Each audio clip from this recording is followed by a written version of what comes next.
Hello everybody, this is Ed with another video. Still in the state of Mississippi, coming through Fayette, Mississippi. Wasn't gonna stop here. I was headed up to Port Gibson, and you see that video that's already out. But stopped at the gas station and looked at the stats of this small town. It's a little bit bigger than I thought, so I decided to pay it a visit. And I'm rolling through downtown now. And you could see I got the camera on one side, and then once I make that turn, I'm gonna switch over to the next camera. That way you can get both sides of the small downtown. I went to their website and I got onto their community links tab and checked out datausa.io. As of 2021, this place has a population of 1,600 people. They have a 43.3% poverty rate. Median household income is $22,800, and the median property value is $68,500. Median age is 26.1.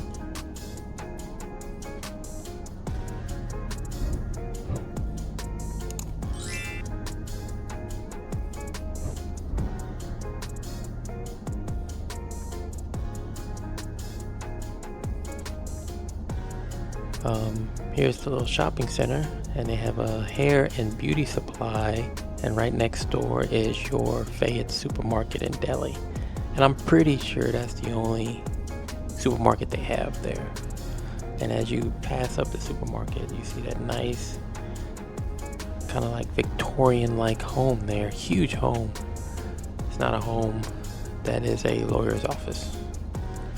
You see that a lot down here in the south. They do their practices with what looks like a house, but it's a full-fledged office.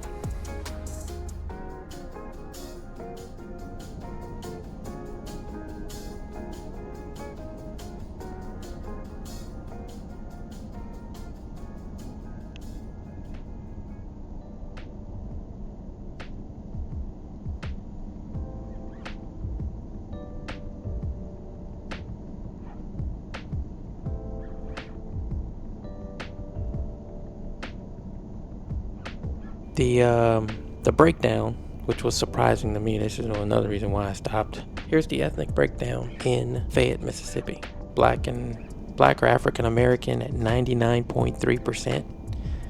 American Indian and Alaska Native is 0.749%.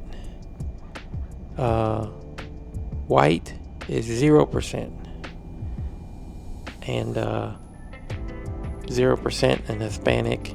But it's crazy because it's the first time I think I've ever been in where we ain't got no white people around. I guess they're not even in the suburbs. So it was very surprising to me when I saw that.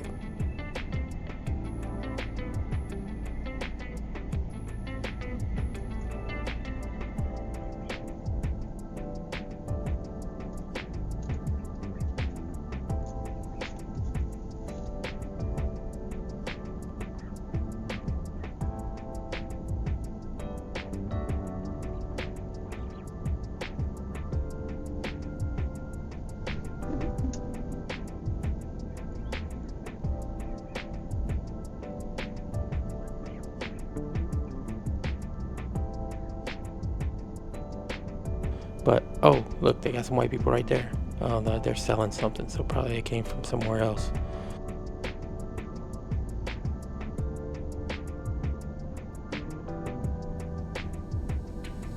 This city is located off of State Road 61, southwest Mississippi.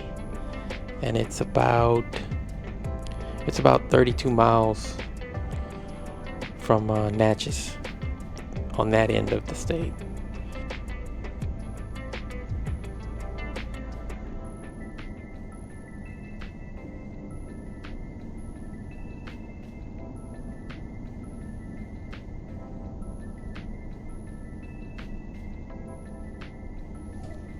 So as far as crime is concerned,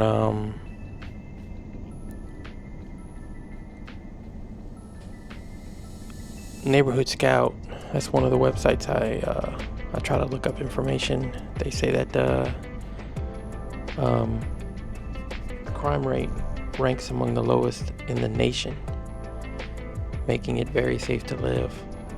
So good for y'all. Good for y'all, Fayette.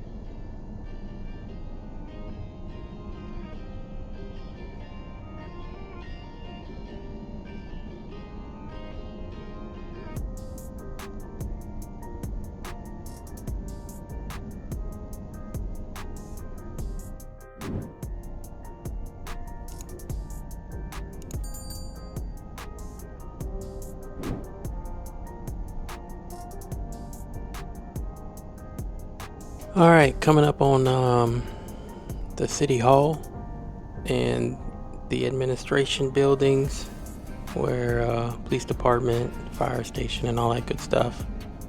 And as we're talking about the government, found a little piece from Wikipedia after the congressional passage of the Voting Rights Act of 1965. Black people began to register and vote again. Charles Evers was elected as mayor in 1969 by the people of Fayette. He was the first African American mayor elected in post-Reconstruction Mississippi. He beat the white incumbent R.G. Allen 386 votes to 225 votes. Charles Evers was an activist and the brother of slain civil rights leader Medgar Evers, head of the Mississippi chapter of the NAACP when he was assassinated in 1963. And you can see we just pulled up at the Charles Everett and Early Lott Sr. Memorial Park. More on Mr. Evers' election as mayor. The town of Fayette had a population of 1,600 back then, which is 75% was African American and almost 25% white. The white officers on the Fayette City Police resigned rather than work under a black administration, according to the Associated Press.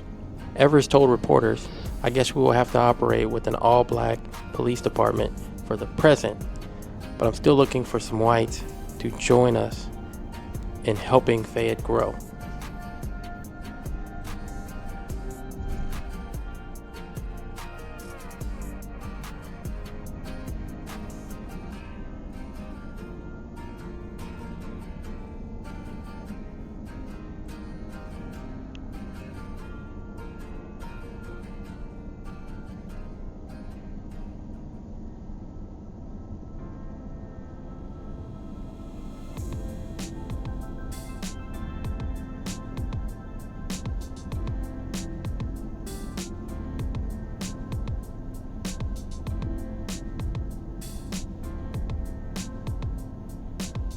Here is another event in the history of this small city. In 1879, the Jesse James Gang, based in Missouri, raided southwest Mississippi, robbing a store each in Washington and Fayette. The outlaws absconded with $2,000 cash in the second robbery and took shelter in abandoned cabins on the Kemp Plantation, south of St. Joseph, Louisiana. A posse attacked and killed 2 of the outlaws, but failed to capture the entire gang. Jesse James and most of his gang succeeded in returning to Missouri. He was killed 3 years later, in 1882, in his home in St. Joseph, Missouri. So the question is, why the hell did he go to Mississippi? Missouri is like 565 miles going through Memphis. And you're telling me they rode horses all the way back from Louisiana to Missouri? Or they might have took a train. But I would like to know, what exactly did they do? What enticed them to go to Mississippi, Fayette, and Washington to do their criminal activities? Very interesting story. If it happened. I'm assuming it did. But just find it odd that they would get 2,000, and I wonder what the conversion rate of today's money that is. And then they would hightail it back to Missouri. I wonder how long that took. I would, and the horse probably be what, 20 days? I'm just assuming, I don't know. But interesting story.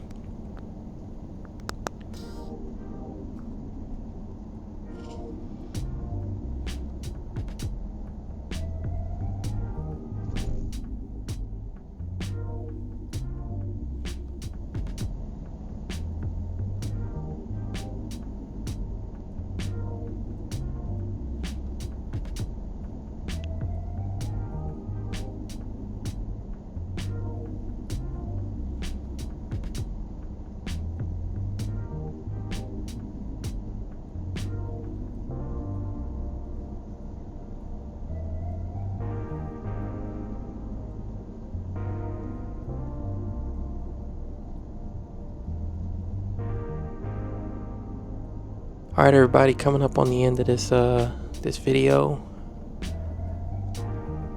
Appreciate you checking out the video, and if you find this content interesting, please like the video, would be much appreciated.